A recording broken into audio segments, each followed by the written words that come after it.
Hey, John.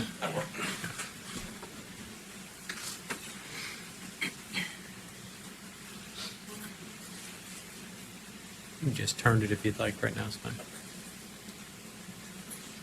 Thank you. All right, so while we wait for defense counsel to deliver her opening statement to the jury, what we want to do is take a moment, bring in our guests and see what they think of what the state just shared. Because remember, the state carries the burden always in a criminal trial. I have with me trial attorney Jamie White and forensic psychologist Dr. John Delatorre. Great to have you both on the program today. Jamie, let me begin with you, if I may, please. Tell me, what did you think of the state's presentation in open? I was really impressed. You know, when you hear about, a child going missing after 19 years and there were no initial charges, my initial reaction to that was there must not be a lot of evidence. And while it does appear that, at least based on his opening, there's not a lot of direct evidence, physical evidence, there is a mountain of circumstantial evidence. And I'm really surprised this wasn't charged in 2003. Right. I'm with you 100%, Jamie. And I read that the DA's office said that they had a fresh set of eyes look at the case. And that tells me maybe another prosecutor said, no, I think I can get there with what we got. It wasn't like there was some newly discovered evidence that suddenly fell into law enforcement's lap and now here we go. It just seems like somebody was a little more aggressive. Dr. John, here we've got a child victim, no body of the child. The child had lots of difficulties throughout his very short life. There's Christian there on the left side of the screen. Tell me about what needs to happen with the jury hearing this in terms of emotional connection, in terms of, as Jamie pointed out, we may have a lot of circumstantial evidence, but we lack a body. We know there's going to be no autopsy report. Some of the forensic science we might typically see in a homicide case is going to be lacking here. So in terms of what might really stick out in the jurors' minds with this child, do you think the state was able to do that in the open with the presentation? Why or why not, please, Dr. John? Yeah, I don't think so. My experience of this prosecutor is that he's very deliberate and he understands and is going to go through the process when it comes to his opening statement. However, when the closing arguments happen, I think he's going to have that little kid's picture posted the entire time that he's giving his closing argument. I think when he's presenting evidence and when he's doing his direct examinations, I think he should be very descriptive in the problems that this little kid was facing, right? The more that you can attach emotions to how trouble of a life that this little kid was already living at such a young age, the more likely you can get the jury to link onto that. So while he may be a little bit deliberate right now in the opening, right? Openings are only for certain things. I think in closing, just a picture on an easel that entire time will definitely get the jury on his side. He better do that. You're absolutely right, Dr. John. I felt like that was really lacking here. This is such a sad situation, and it sounds like this child, was suffering from what we're hearing about being denied, a nutritious diet and being in the state that he was in with his physical, disabilities. It seems like there may have been a lot going on here that maybe prosecutors and law enforcement will never know. But the defendant here cloaked in the presumption of innocence as he stands trial for the murder of his son. Dr. John Delatorre, attorney Jamie White, so glad we have you both here today. We're going to squeeze in a quick break. When we come back, we'll take you back in. You'll hear from the defense on this one. Stay with us here on Court TV. Tried today.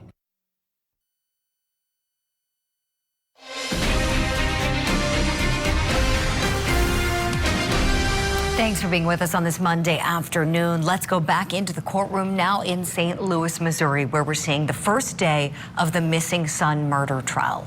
Defense counsel was just getting ready to start her opening statement. We hit the pause button so you wouldn't miss it.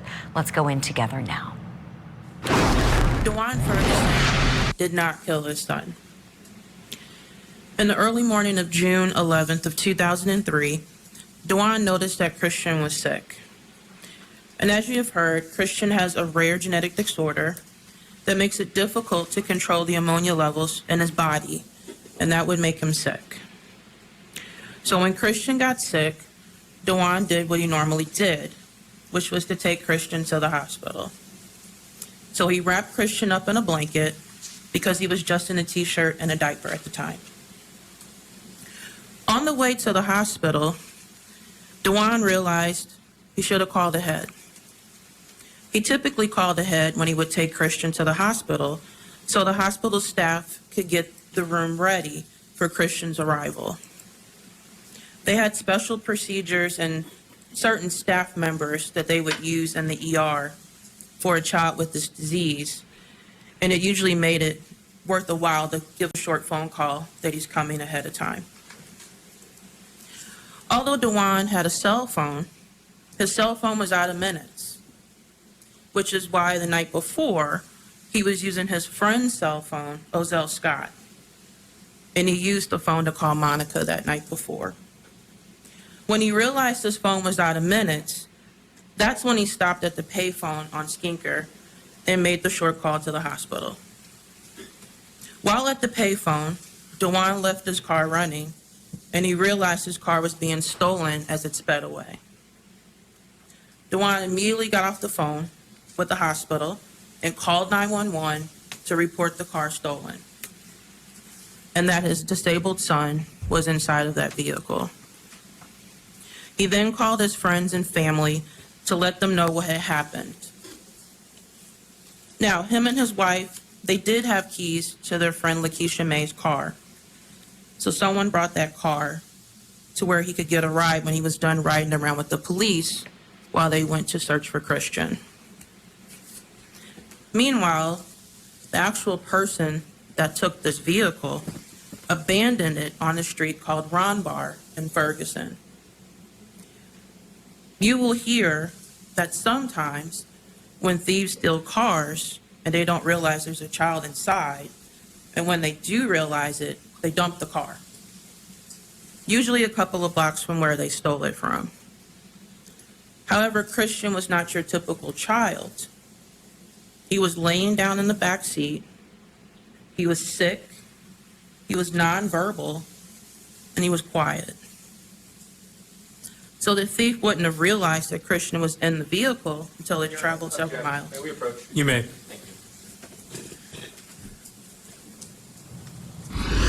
All right, well, there's a little break there to approach the judge. Let me bring in my guest. I might have time for just one question. I want to bring in trial attorney Jamie White and forensic psychologist Dr. John Delatorre. Jamie, to you first on this one, please. Right out of the gate, listening to defense counsel, she's saying she's, defending her client on innocence grounds, right? Right out of the gate says it was not Dawan Ferguson who killed Christian Ferguson. Tell me, when you think about fashioning a defense to charges such as these, we got a little taste of the evidence the state's going to be putting forth. Do you think that's the best grounds for defense to put forward to a jury? It's a tough call. When you look at the charge and the alternate charge, first-degree murder requires deliberation, premeditation, and I suspect that may be challenging for a jury in a case like this. The prosecutor laid out some statements that were made to friends. I suspect that his position is going to be it shows that there was a premeditation. The alternate charge, however, is going to be a tough one to get around if in fact a jury can infer that this neglect that's been described by multiple people in the family circle led to his death. So to your question, I think that because of that alternate charge, it's going to be a tough one to get around if the evidence comes in the way the prosecutor suggested. So far, I would not disagree with the position of the defense based on what's been presented in openings at this point in time. Appreciate it, Jamie White. Thank you kindly. Okay, let's go back in and hear more of the defense opening statement. Proceed. Thank you. At the time that Christian went missing, Dawan was involved in family court with his ex-wife, Theda. They were always in and out of family court for various disputes between each other over the children. Theda hates Dawan, and she's always had it out for him. Even before Christian went missing, she made police reports about him. Your Honor, objection. The evidence. Oh, hold on a second. I haven't ruled on the objection. Come forward. Ladies and gentlemen, you can take a stretch break at this minute.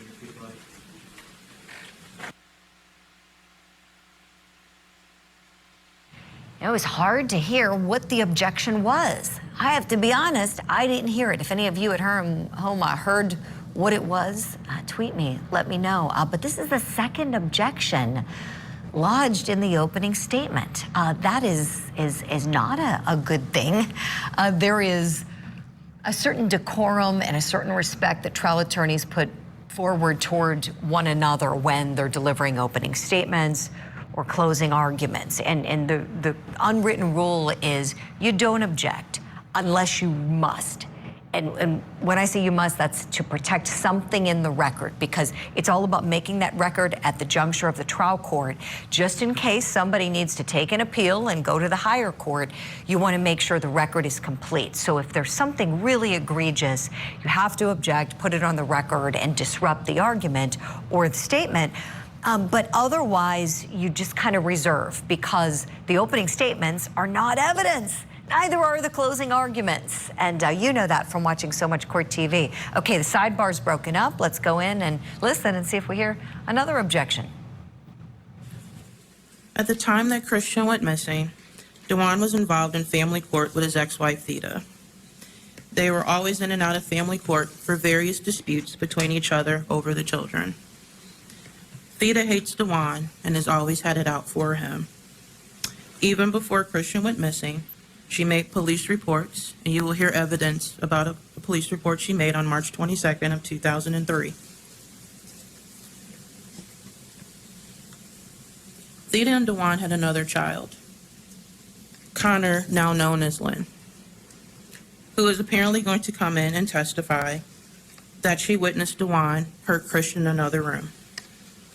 But you will see evidence and hear evidence showing that then Connor was interviewed repeatedly by the police, by his FBI, by a CAC interviewer, by his mother Theda, and by an attorney back in the years following Christian's disappearance. And every single time, he told those interviewers that nothing happened. Connor says that Dawan picked up Christian, possibly fed him in another room, brought him back to the bed to sleep, and then eventually took him outside to the car. Nothing about any struggling or choking noises in another room. It's only when Lynn becomes close to her mother, Theda, that the story changes. Another witness under the influence of Theda that you'll hear from. Argumentative, Your Honor. That'll be sustained. That'll be stricken from the record. Jury, please disregard that portion of the opening statement. You may continue. Is a woman who calls herself Santana Contreras. This is a person who claims that Dawan confessed murder to her about 18 years ago. She says that she told her store manager at the Avenue, Sonia, as well as Avenue Corporate, about this confession, but she never told police or prosecutors about it until 2019. And that's when she saw Dawan had been charged with this case. She then talked to Theda, and she then tells the story to the prosecutor's office about how her acquaintance with Dawan and her acquaintance with Monica, whom she hardly knew, confessed to murdering Christian. This confession never happened. And Monica will tell you this confession never happened. The state is also going to present some evidence in regard to how Christian looked and smelled. This disease increased the ammonia in his system, so he would smell like urine. It is true that he was incontinent, and he would often have accidents. That's why he wore diapers. It is true he would lose his appetite, and it was hard to get him to eat. And that he would lose weight because of that. And the evidence will also show that sometimes he would eat anything because he also had a disorder called pica. None of that, though, will prove that anyone was neglecting him. It simply proves that the condition that he had was sometimes difficult to control. The nurses who worked with Christian and the doctors who worked with him as well will tell you that Dawan was a loving caring father who was responsive when the nurses... Your Honor, I'm going to object again as to invading the province of the jury. This was also subject to a motion in limine.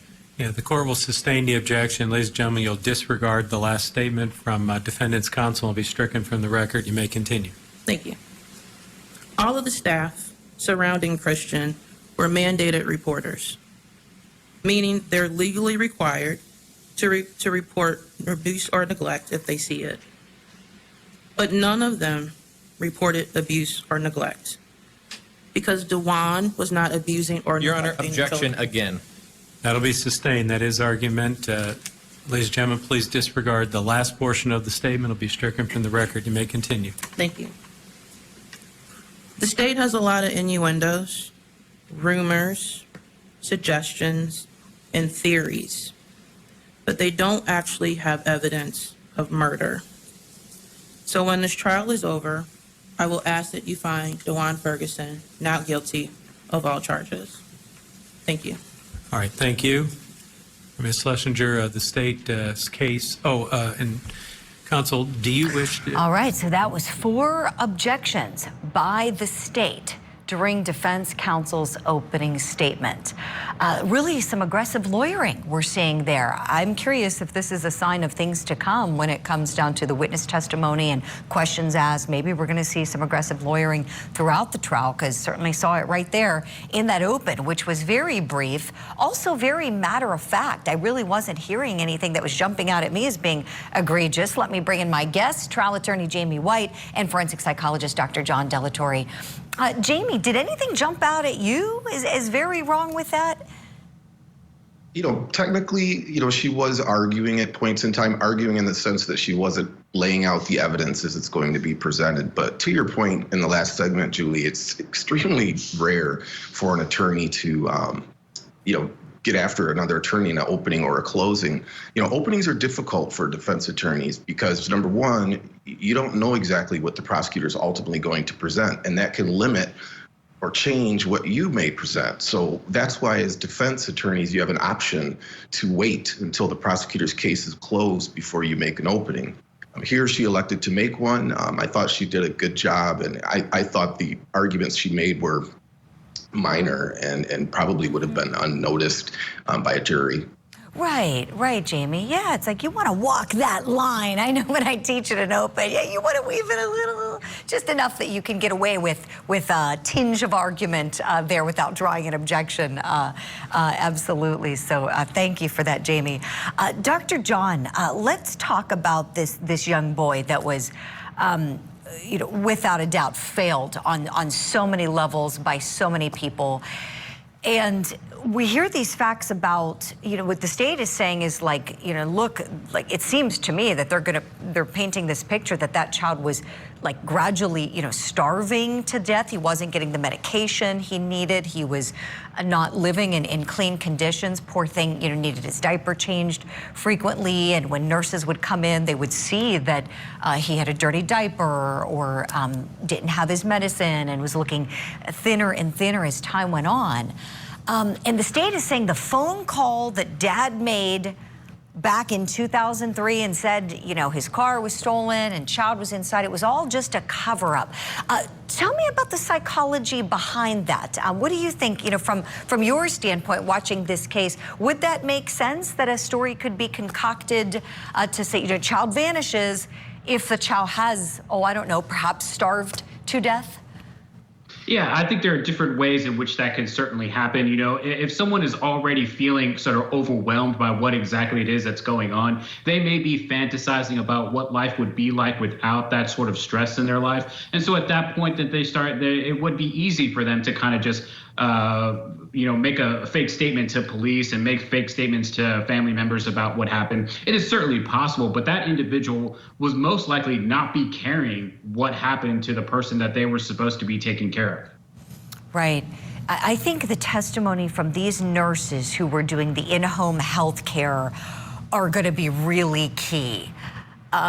you know, for me, I think these nurses, and Dr. John, tapping into your experience, you know, with these kinds of cases, when you have an outside witness like that who's disinterested, doesn't have a horse in the race, not mom or dad, but just coming in, and somebody who probably grew very, very attached to little Christian, and if they say, oh, you know, we saw all these things going on, does that make his, you know, story possibly less plausible? Yeah, because at that point, what you want as a nurse, as an in-home nurse, is the family members to be involved. The family members learning how to do IVs, the family members learning how to clean the person appropriately, right? You want the family members more involved because that can ease some of the pressure that it places on the in-home nurses. Because they don't know, right? They get attached, but they're not there 24 hours a day, and they should feel comfortable that leaving the child with the parents is going to be the best option for them. And so, yeah, absolutely, it could easily make it less credible, right? The father's story less credible if in-home nurses are coming in and saying that he's just, you know, aloof and he's not paying attention and he doesn't seem to be caring. Thank you for that. Always great insight from you both. Dr. John Delatorre, Attorney Jamie White, thank you both kindly.